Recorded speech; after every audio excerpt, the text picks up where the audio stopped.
Mesdames et messieurs, bonjour, bienvenue au journal. Les postes frontaliers du Burkina renforcés par du matériel informatique pour mieux gérer les flux migratoires et assurer la sécurité des populations.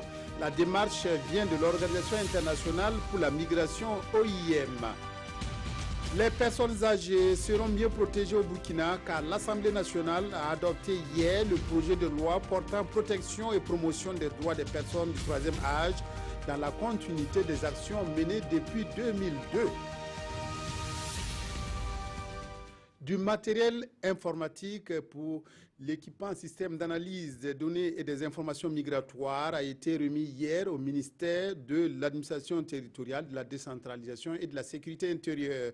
Ce don de l'Organisation internationale pour la migration OIM entre dans le cadre du projet de gestion coordonnée des frontières. Il devrait contribuer au renforcement des capacités des postes frontaliers dans la gestion des flux migratoires. Reportage Yacouba Gamene, Maxime Zango.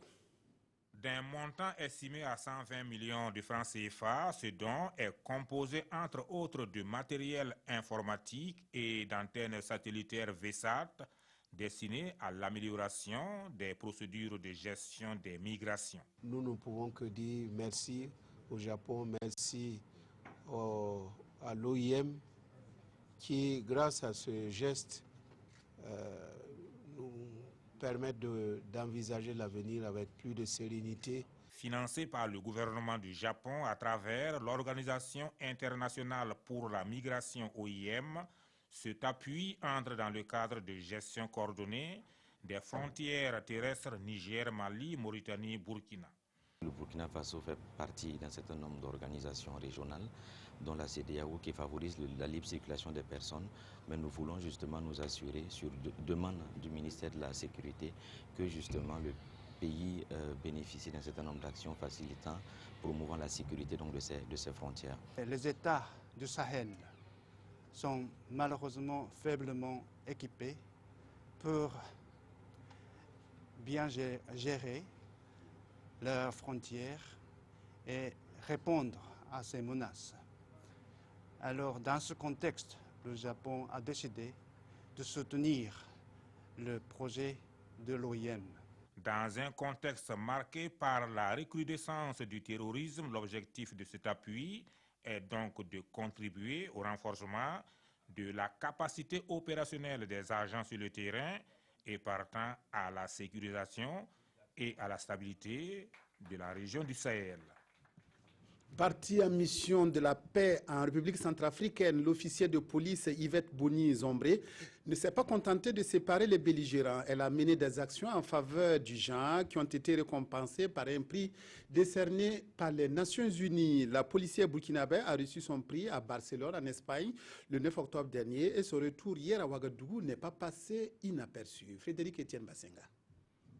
Un accueil chaleureux réservé à Yvette Boni à l'aéroport international de Ouagadougou. Cet officier de police est lauréat du prix international de la policière Casse Bleue des Nations Unies 2016.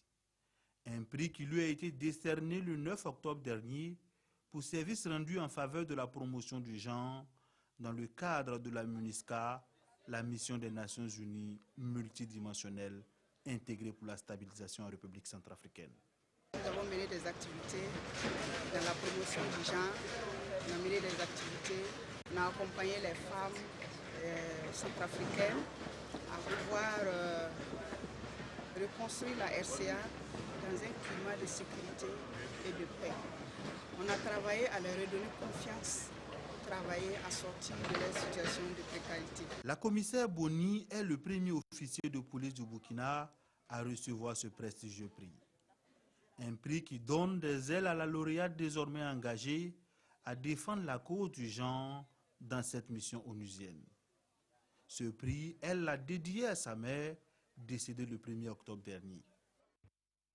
Qu'on les appelle personnes âgées ou personnes du troisième âge, elles ont besoin d'être mieux protégées. Le Burkina a engagé depuis 2002 des actions pour améliorer les conditions de vie des personnes du troisième âge. Actions qui ont abouti à l'élaboration d'un projet de loi portant protection et promotion des droits des personnes âgées. Ce projet a été voté hier à l'Assemblée nationale. Oscar Soulama Moukoundabiri.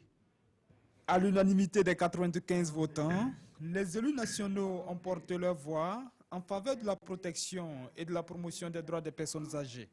Cette loi consacre la reconnaissance des droits des personnes du troisième âge à travers un texte spécifique. Nous avons par exemple la création de centres gériatriques pour les personnes âgées. Nous avons la carte de personnes âgées qui donne droit à certains avantages tant dans le domaine des transports, dans le domaine sanitaire et bien d'autres domaines. Donc nous pensons qu'en cela, nous allons pouvoir apporter un regard spécial à nos aînés qui pour nous demeurent des personnes ressources auprès de qui nous pouvons tirer beaucoup d'expérience et beaucoup de ressources pour avancer. La dite loi interpelle les différents acteurs de la vie sociale à consentir des efforts pour la réalisation des droits des personnes âgées. Et nous avons vraiment demandé au gouvernement de prendre les dispositions nécessaires pour que ce texte-là soit appliqué et qu'il puisse servir les intérêts des personnes âgées, parce que chacun de nous, un jour ou l'autre, est appelé à entrer dans cette catégorie si on ne l'est pas déjà. Pour la ministre Lozongo, la protection et la promotion des droits des personnes âgées constituent une question de souveraineté nationale. Et le coût des avantages liés à la mise en œuvre de cette loi devra donc être supporté par l'État, les collectivités territoriales et le secteur privé. Le cinquantenaire des caméliens au Burkina, marqué par la tenue d'un symposium international ouvert hier à Ouagadougou, il a pour thème gouvernance, écologie et santé publique, la problématique biomédicale et enjeux bioéthiques. La rencontre regroupe des spécialistes de la santé et de l'environnement. La bioéthique sera le principal sujet de discussion de ce symposium. Mokhtar Ouedraogo, Bouma Ernest Nebié. Ce symposium international est l'une des activités phares de la commémoration des 50 ans d'existence des religieux caméliens au Burkina. Les participants sont des spécialistes du domaine de la santé, de l'environnement, de l'enseignement supérieur et de la recherche scientifique. Venus du Burkina et du reste du monde, ils vont 2 jours durant mener la réflexion sur la problématique biomédicale et les enjeux bioéthiques.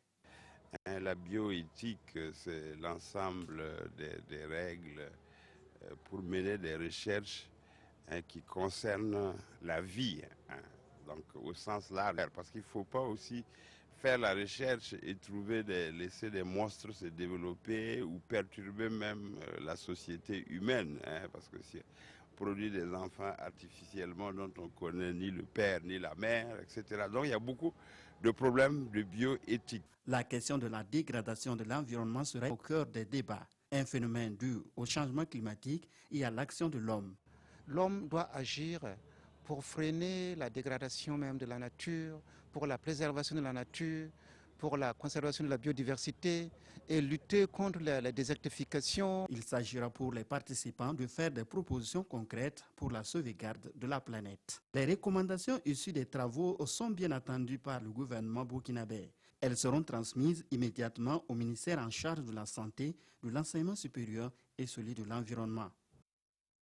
L'ONG Marie Stop International se préoccupe du bien-être des populations à travers des programmes de planification familiale. L'ONG prêche aussi en faveur d'un programme commun pour tous les pays sahéliens où elle intervient, d'où cet atelier régional qui se tient depuis hier à Ouagadougou. Nongba Kouda Nyarkiteda.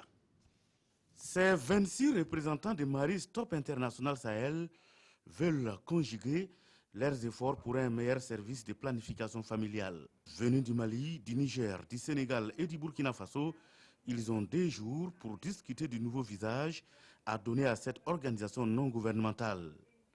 Cohésion et synergie d'action entre les membres de Marie Stop International Sahel, c'est le thème de cette rencontre. Dans le monde de planification familiale, il y a beaucoup de besoins et nous pensons que nous pouvons assister beaucoup et nous voudrions travailler ici et doubler nos services pour les femmes et les familles. Marie Stop International existe au Burkina Faso depuis 2009.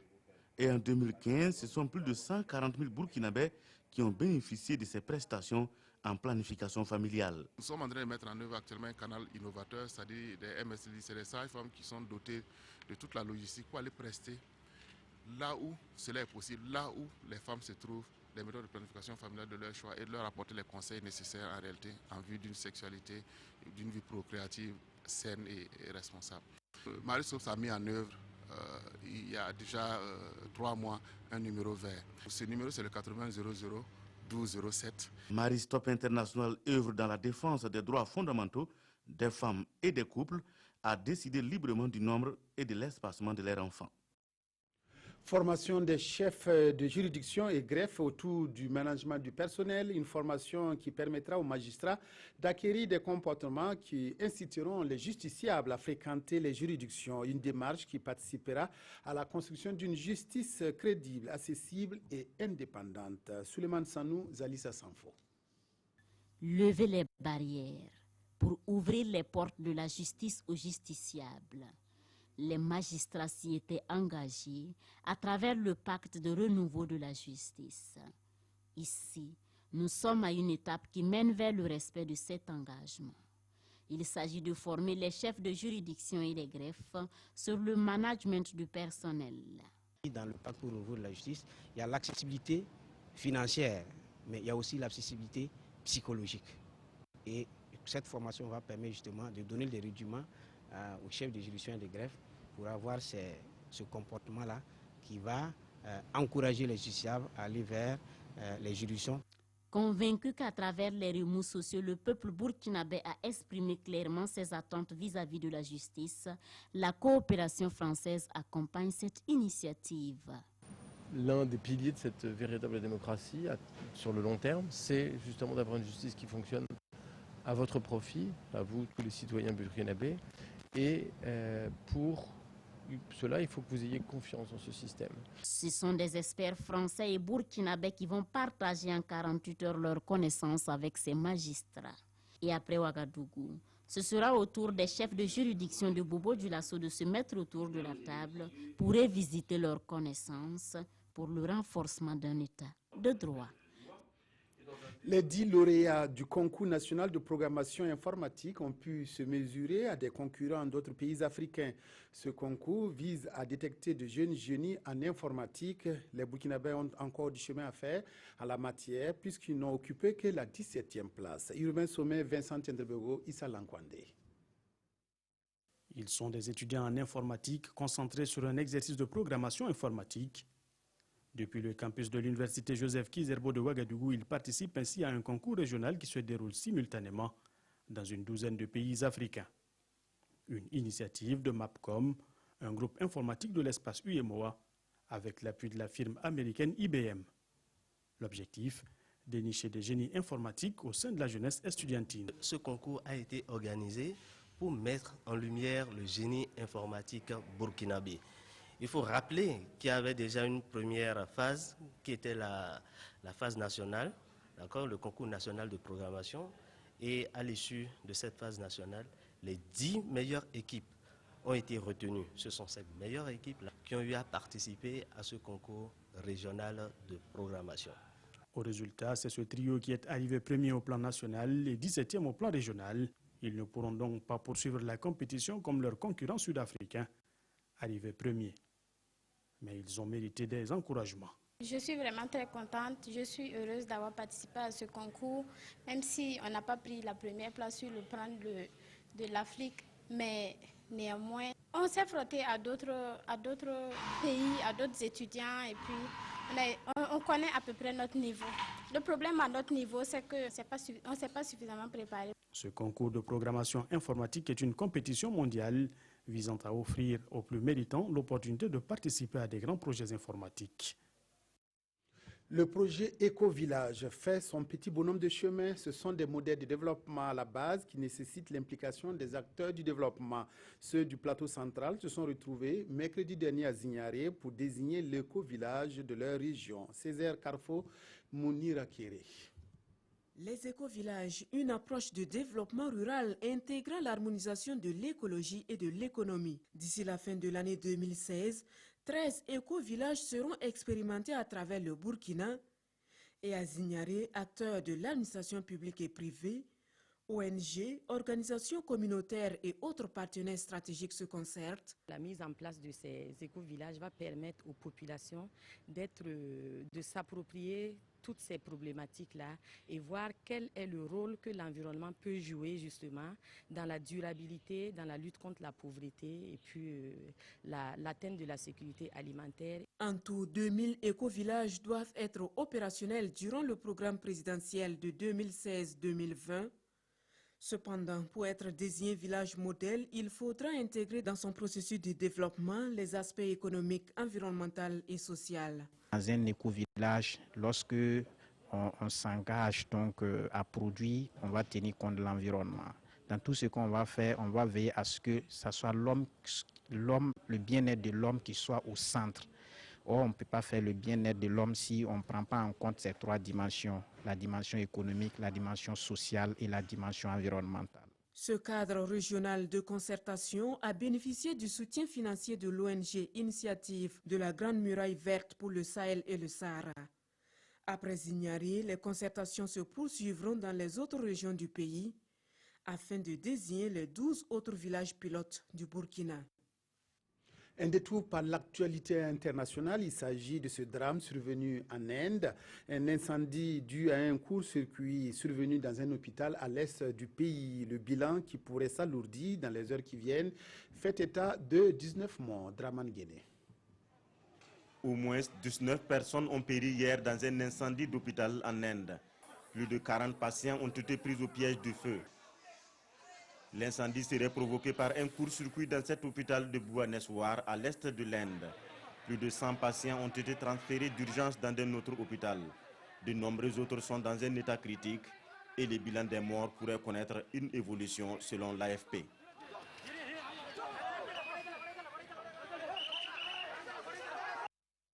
Sont abordés aujourd'hui par les journaux avec un dénominateur commun, la sécurité. La revue de presse est signée Abdul Rasmanezongo.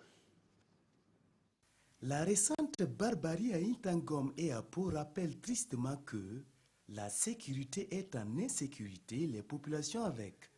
Mais le monsieur sécurité ne désarme pas pour autant, remarque notre temps, pour qui Simon Compaoré bat le rappel des troupes policières, histoire de requinquer leur morale, tout en privilégiant la collaboration avec les citoyens. En clair, le partage d'informations de première main, l'organisation du travail sur le terrain et l'équipement des hommes constituent la boussole pour contrer la menace. Une menace sécuritaire dont la faille est liée aux hommes, conviction du mouvement Le Balai Citoyen, est relayée par les éditions Le Pays. Selon cette OSC très remontée, je cite, « Il faut mettre les hommes qu'il faut à la place qu'il faut ». Toujours sur le chapitre sécuritaire, l'Obs s'interroge. Qui a donc tué le conseiller municipal et son fils à Intangom? Question embarrassante et réponse troublante. Les enquêtes sont en cours. C'était au cours de la rencontre des hommes de médias avec les forces armées nationales en starting block pour leur 56e anniversaire. Un anniversaire du 1er novembre rappelle les éditions Sidoya à célébrer sans étonnement actualité oblige sous le prisme de défis sécuritaires. L'insécurité a plusieurs visages, s'attriste l'Express du Faso et tend à se féminiser à Bobo, où il ne fait plus bon d'être jeune fille. En 6 mois, relate notre confrère, 3 jeunes filles ont été retrouvées mortes. Fin du journal. Merci de l'avoir suivi. Excellent après-midi en compagnie de la RTB.